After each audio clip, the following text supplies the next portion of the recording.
అందరికీ నేను మీ శాంతిని ఈరోజు ఇంట్లో అయితే గులాబీ రేకులు చేశానండి. చాలా క్రిస్పీగా బయట ప్యాకెట్స్లో కన్నా చాలా టేస్టీగా అనిపించాయి. దానికోసం ఒక గిన్నె తీసుకొని ఒక కప్పు నిండా బియ్య పిండి, ఒక కప్పు నిండా మైదా పిండి అయితే జల్లెడ పట్టేసుకున్నాను.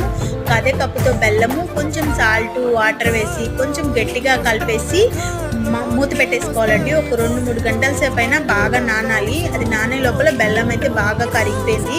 ఇప్పుడు ఒకసారి కలుపుకుంటే కొంచెం పిండి లూజ్ అయిపోయింది. ఇప్పుడు దానికి తగ్గట్టుగా కొంచెం వాటర్ వేసుకొని కొంచెం క్రీమీగా కలిపేసుకొని స్టవ్ పైన అయితే ఆయిల్ పెట్టుకొని ముందుగానే గులాబీ గుత్తిని అయితే ఆయిల్లో వదిలేసాను. గులాబీ గుత్తి వేడైపోయింది. ఇప్పుడైతే పిండిలో పెట్టి ఆయిల్లో పెట్టగానే అది ఈజీగా ఊడొచ్చేసిందండి.